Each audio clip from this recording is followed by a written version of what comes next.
Ultimate Wrestling Unpacking.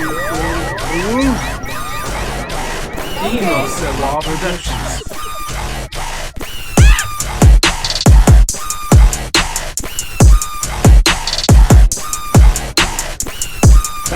It's our gimmick.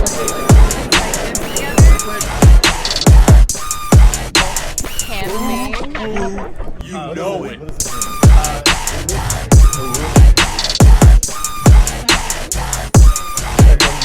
Transition? That's easy. Perfect. Hey guys, welcome back to Ultimate Wrestling Unpacking Uwu. We did this little hand gesture for the thumbnail. We have here today is Great Scott, or Mr. Great Scott if you're nasty, you know. We are here at United 210, the Bomba Mamba Mania. Brown Mamba Bash 2. There was another Brown Mamba Bash, that was last year, and I wrestled Culture Shock's Danny O'Ryan. And I won. So far I'm undefeated at the Brown Mamba Bash. It's kind of my Undertaker WrestleMania thing. I come here and nobody can beat me, except maybe Brock Lesnar, but I don't think United has that kind of money. We'll see. Maybe they might pull it off, you know? You never know. Maybe next tax season, that tax return, baby. Whew. We will see. That Monday. So today we're actually opening up some Pokemon and some Desert Storm cards, but we're going to start off with the Pokemon. You have Darkness Ablaze, and I have Brilliant Stars. They both have Charizards in them, so hopefully one of us will pull one. Guaranteed Charizards in one of these. Is what you're saying. Yes. That's what I just heard. Now, if we don't have them, then, well, we're screwed. Well, just as long as they're Pokemon that I know, because these new generation, I'm old school, baby. I love a good Gengar. I love a good, little of this, little of that. Ghost types, classic. Although I feel more like one of them ancient fossil types these days, you know what I'm saying? Trying to talk Pokemon to these young kids, and they're like, oh, I watch this and that. And they like Vanillite, or they like Fortnite, or they like everything else. So it does have a code card in the back.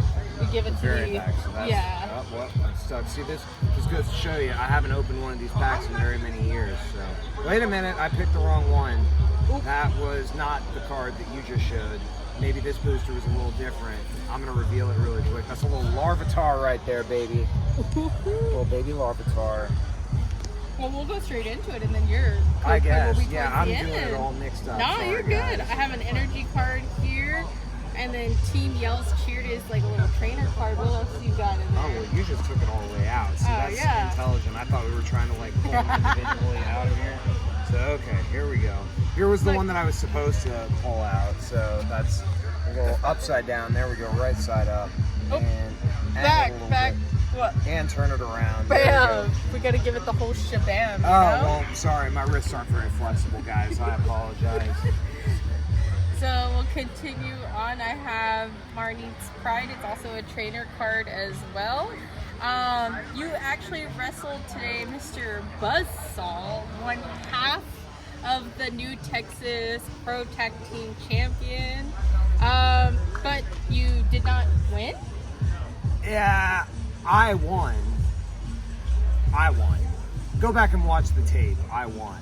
Clearly. I mean, it's referee stoppage, They turned it around and whatever, but we all know who really.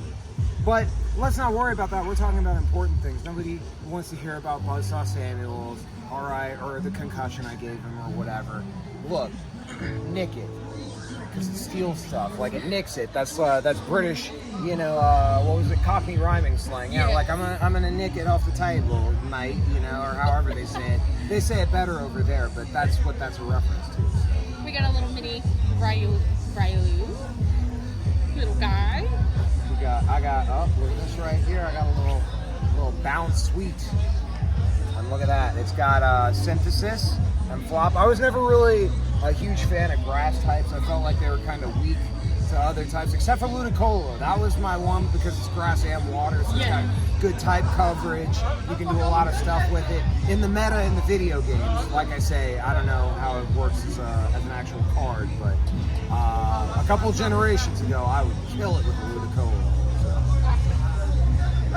So you got a Azul, is it? There? We got a Snubble, Shark Fang. They had a whole bunch to luchadors today. We actually have Paul Lucha here. Look, he's a little bird luchador. I remember that one. Favorite. I played up in the video games up to Sword. That was as far as I got. And then after that, it was kind of, I know they got the new one that just came out. Scarlet and Violet. Scarlet and Violet. I'm thinking about getting it, but I got a Switch, but I don't know. But those new starter Pokemons, honestly, are the cutest things that I've seen that Pokemon has made. But they grow into like cool though. Like they start out cute. They're like gremlins, Yeah. But then you Give feed them them a little past water. midnight. Exactly. Next thing you know, it's a Tyranitar, that little Larvitar evolved into a Tyranitar. We got a Meltan. Looks like a Steel type there. I don't know that one. But Steel type is strong. I like Steel type. So We got a Wormwano, and it's the reverse hollow that I'm at already. I think that's sort of where I'm at into this. The Golisopod. Golisopod. Because it's like Goliath, because it's big. It's the power of a giant in a bug form. But also, it's got some hard time slash. I like that. That's like a Dusty Rhodes reference there. I don't know if that was intentional or not on Pokemon Nintendo Monsters USA's part, but I would like to think it is. And then my last card that I have is Infernape, and it's actually a hollow card as well. He's a little adorable. I've got a little ice type, a little Darmanitan. Darmanitan. I don't know if that's good or not. I'm not familiar with that Pokemon, unfortunately. And then there's a little energy card, and then I think, hold on. I still got ones, because I don't remember going over these. Oh, no. Yeah, I think I have more in mind. So I got a Carnivine. Carnivine? Yep. Stop me if I'm saying something that's worth like several $1,000s, and I'll, We'll put it over, start selling it on eBay like as Well, we speak. as opened by Great Scott on the Wrestling Tacos podcast, Page? vlog, Yes. What? Instagram reel. Yes. Okay. We'll go with that. Big parasol. The summer months are coming up. The sun's going to be out, guys. You got to protect yourself. I got pretty fair skin. I was getting some heat for it from the crowd because of how, lightly complected I am. But you know what? I take care of it. I got all kinds of creams, all kinds of stuff like that. I love the skin I'm in. And sometimes when the sun's shining, I just need a big parasol to keep that sun off me and keep this fine skin nice and light. From the trainer, we got piers. We got piers right here. Like I'm walking off of a pier, like a dock type thing, Maybe it's a nautical thing. And then we're back to Larvitar once again. But you know what, guys? The Pokemon stuff, it's played out. We got to go back. Way back to a time before Pokemon. I'm talking about the early 90s. I'm talking about Saddam Hussein unilaterally going in to Kuwait trying to secure those oil fields. And the only person that stood between that and the complete subjugation, the complete annexation of Kuwait was a lone man named George Herbert Walker Bush, former director of the CIA, former vice president under Ronald Reagan, now the president of the United States. Let me take you to Operation Desert Storm. How is that for a fucking intro? Can I say fucking on this? Yes. Okay, good, because after that, I think I deserved it. So, all right, we're about to crack this pack open. This is a little piece of history. I was actually telling the Wrestling Tacos people that I used to have these cards when I was a kid. And I had a General Norman Schwarzkopf, and I thought it was going to be my retirement fund. I thought, man, in the 2020s, people are going to be paying top dollar for these Desert Storm cards. And boy, was I wrong. If only I knew that... What the fuck? Let's tear down, Scotty. They're tearing. Okay, we're not worried about them. They have probably had some alcoholic beverages, so we're just gonna start getting into this. I've had a few myself. That's why it's taking so long for me to open this thing. All right. Speaking of, there we go. Now let's get real crazy with it, guys. So okay. We're gonna crack open these packs and go to it. So I got a military asset, Warbird? Is it a So tornado? check this out. So it's a warbird, and then it's got the little flag there. So it's the Saudis. So that was a Saudi plane. We probably sold it to them, honestly. Let's be real. Or they traded us for some oil. That's sort of how it went. There's actually some information on the back. Royal Saudi Air Force. They purchased 24 Tornado jet fighters from England. Tornadoes were from England, excuse me. All-weather air defense interceptor. There you go, guys. Bam. Way to school me on these cards. Yep. They're still very History. glossy. So I got a classic piece of American aviation right here. I'm talking about the F-14 Tomcat. This thing was putting terror into, into the Iraqi army, into the Iraqi military, just raining down on those poor guys. Yeah, there we go. I got military skill, it's survival, and it's the survival pack with the flashlight, survival guide, vest, and all on there. And it kind of gives you many situations in combat will leave soldiers, seamen, and pilots cut off from the main group with no supplies. So this is their training aspect that they got here. There we go. Well, check this out. This is the most meta thing that I think has ever happened to me. We got recognition cards for this. I don't know what these are, but it's just weird that we're doing this like pack opening of cards, and there's a card for cards. Am I the only one? I don't know. But they use these flashcards to learn to identify friendly and enemy aircraft and armor. So they would show you one of those F-14 Tomcats and be like, this is one of the good guys. And then they'd show you the Tornado and they'd be like, this is also one of the good guys. Don't shoot at that. The next one I got is Intelligent Files, and it's talking about the journalism on there, and it says that the press is guaranteed freedom under the U.S. Constitution, but must balance this right with the responsibility of non-endangering the lives of our troops and reporting information to the enemy. See, this is historical. See, y'all guys, y'all thought that y'all were just gonna watch some dumb wrestler talking about Pokemon, but you're learning something. You're learning something about history. You're learning about dog tags. Dog tags are honestly kind of lame. We all know what dog tags are. I'm just gonna skip ahead a little bit. We've got, not only are you learning about history, you're learning about geography. I'm talking about the UAE. I'm talking about the United Arab Emirates, brother. They were one of our allies in Operation Desert Storm. I'm pretty sure they were one of our allies. Hold on. Gained independence from Britain in 1971. During the 19th century, this area was called the Pirate Coast and based its economy on shipping and pearl diving. Hey. Yeah, I think some of this might be a little out of date. Oh, but check this out. It's got really cool, like, information about the geographic area, 32,000 square miles, population of about 1.6 million, languages, Arabic, Farsi, and English. Very cool. The one that I got is military skills. It says the range, and it has the Dallas Cowboys Arena on here, old one before they kind of broke it down over there. It's just saying the distance and objects of one of the most difficult and indispensable skills for the soldier to learn in the U.S. Army. Yes. I'm a big fan of geography, guys, and what a treat that we got 2 geography cards in a row. We had the United Arab Emirates. Now we got their neighbor a little bit to the north. I'm talking about Qatar. Small nation of Qatar. You got the little Qatar flag there. Also gained its independence from the UK in 1971. So they both gained their independence in the same year from the United Kingdom. Very interesting there. I did not know that.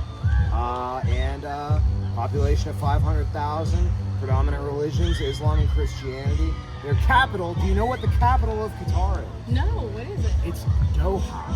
Doha. Well, I got a geography card as well, Oh too. man, lay it on me. Here we go. I may pronounce this wrong, but it's Niger. Niger in Africa. I'm surprised that's in there. They were helping us out. It says former French colony. French are always, neutral. Well, they were probably independent during Desert Storm then. Yeah. Okay, yeah. They got their independence probably around the same time, the decolonization era of that. Very interesting part of history, by the way. So, I was talking about George H.W. Bush. He was the former CIA director. Probably had a hand in undermining some of those democratically elected governments. But we won't talk ill of the dead, although he probably definitely did do that shit.